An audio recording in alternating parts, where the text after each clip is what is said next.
Bonjour, chère dame, bienvenue à cet épisode. Aujourd'hui, je traiterai du sujet « Faites attention lorsque vous prêtez votre argent ». Il y a plusieurs raisons pour lesquelles il peut être prudent de ne pas prêter ses économies aux autres. Je vais traiter de 5 points. Premier point, risque de non-remboursement, impact sur les relations, perte d'opportunités, sécurité financière et responsabilité personnelle. Vous n'êtes pas une banque, ne prêtez pas votre argent. Lorsque vous prêtez votre argent, vous risquez beaucoup. Premièrement, le risque de non-remboursement. Il y a toujours une possibilité que la personne à qui vous prêtez de l'argent ne puisse pas ou ne veuille pas vous rembourser. Effectivement, il se pourrait que la personne n'ait pas les fonds nécessaires pour vous remettre l'argent. Par exemple, votre cousin vous demande 5 000 $.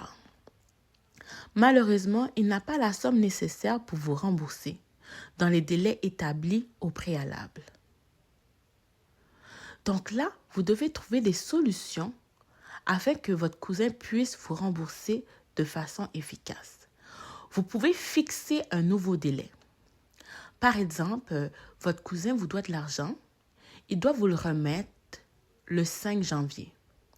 Là, vous pouvez lui proposer, OK, le 5 janvier, tu n'auras pas l'argent, tu peux me remettre l'argent le 5 février.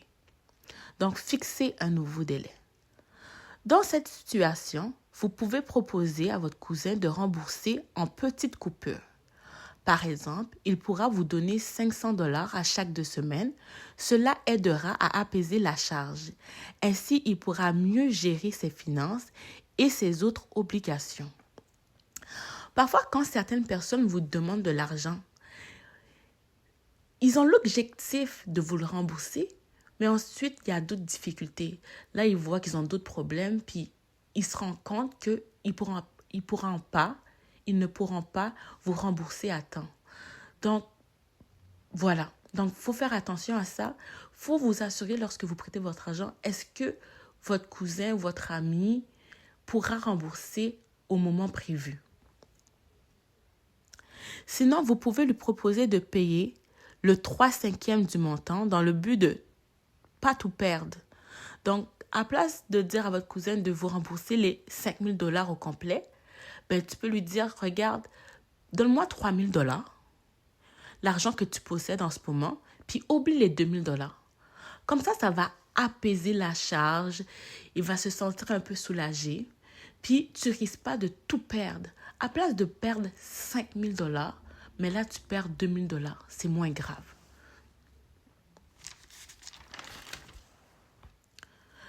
Cela est plus réaliste en observant la capacité financière de votre cousin. Avant de prêter votre argent, assurez-vous que le prêteur a une bonne relation avec ton argent. Deuxième point, impact sur les relations. Dans le cas où votre cousin ne vous rembourse pas du tout, cela peut ternir votre relation. Effectivement, prêter de l'argent peut parfois créer des tensions et des conflits dans les relations personnelles si les choses ne se passent pas comme prévu. Par exemple, votre cousin décide de vous voler votre argent. Il vous bloque de ses contacts, il ne répond plus à vos appels.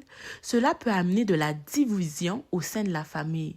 Tu n'auras plus confiance aux autres membres de ta famille ou tu vas craindre les autres personnes qui vont te demander de l'argent. Tu ne voudras plus jamais prêter ton argent de peur qu'on ne te ne rembourse pas.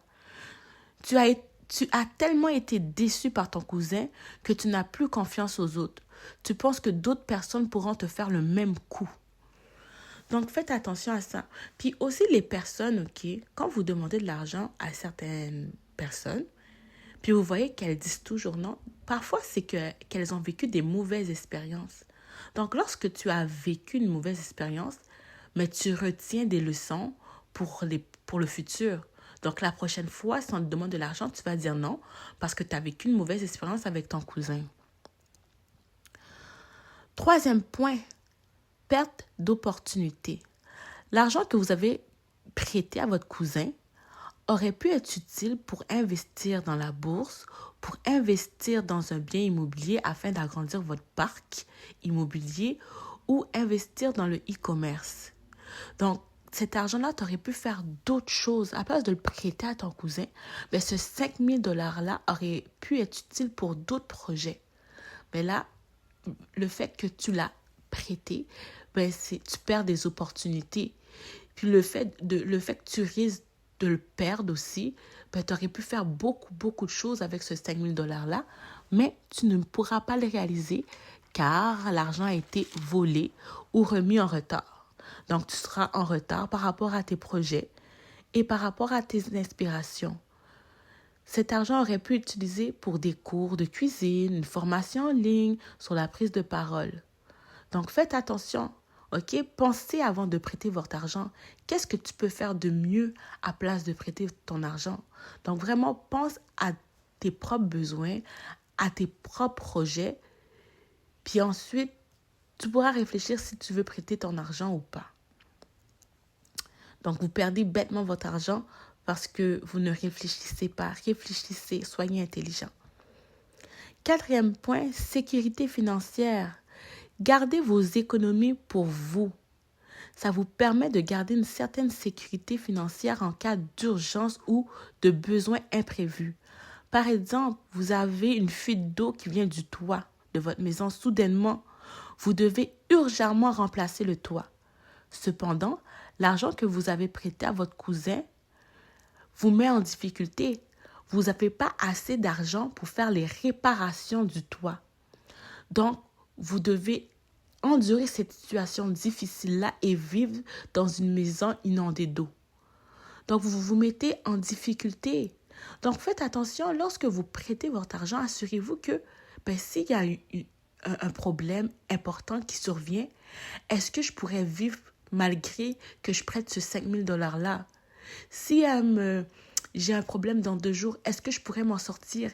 Est-ce que j'ai assez de fonds dans ma banque, dans mon compte en banque pour pouvoir résoudre ce problème-là? Sinon, prêtez pas votre argent. Vous ne pouvez pas prêter votre argent, puis vous n'êtes pas bien, vous allez avoir des difficultés, vous ne pouvez pas vous en sortir. Non.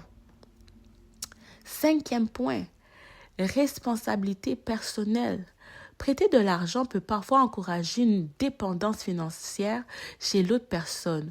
Au lieu de l'initier à gérer leur propre argent de manière responsable, donc la personne, ok, elle ne va pas être responsable. Si à chaque fois que lui, il demande de l'argent aux personnes, on lui dit oui, ben, ça va créer une dépendance. Puis là, il va toujours demander de l'argent. À place de trouver des solutions, ben, comment je peux faire pour générer de l'argent? Comment je peux faire pour faire un plan de match, pour payer mes factures à temps, pour ne pas avoir de problème d'argent? En prêtant cet argent à votre cousin, il ne devient pas responsable en ce qui a trait à la gestion financière. Il deviendra accro à l'argent des autres et fera d'autres victimes s'il n'arrive pas à gérer son argent. Donc là, s'il ne vous rembourse pas, il vous vole votre argent.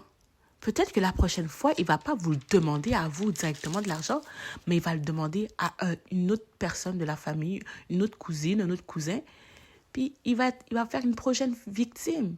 Donc, il ne va pas rembourser d'autres personnes de la famille ou d'autres amis ou d'autres voisins. Donc, faites attention à ça. Dites non pour apprendre aux gens à être autonomes et responsables par rapport à leur argent. Dans le but d'aider votre cousin, vous pouvez lui proposer d'autres alternatives pour résoudre ses problèmes d'argent. Il y a plusieurs solutions pour aider une personne qui a des problèmes d'argent. Dans un prochain épisode, je vais vous parler des différents moyens pour aider une personne qui a des problèmes d'argent. Lorsque on vous demande de l'argent, dites non, puis proposez-les des alternatives pour les aider à mieux gérer leurs finances. Donc, je vous invite à écouter la prochaine émission. Donc, soyez présents, d'accord? Ça va vous aider à aider vos proches. Donc, s'il vous plaît, allez vous abonner. Là, je vois vraiment que j'ai quelques vues, mais je voudrais que mon nombre de vues soit proportionnel au nombre de likes. Donc, quand vous regardez mes vidéos, allez liker, juste pour me supporter, m'encourager. Je viens de commencer, puis j'ai besoin de support, puis d'encouragement. Ça fait du bien, ça fait vraiment du bien ça me fait du bien, voilà tout. Donc, merci beaucoup, partagez, likez, commentez, et à la prochaine. Bye bye.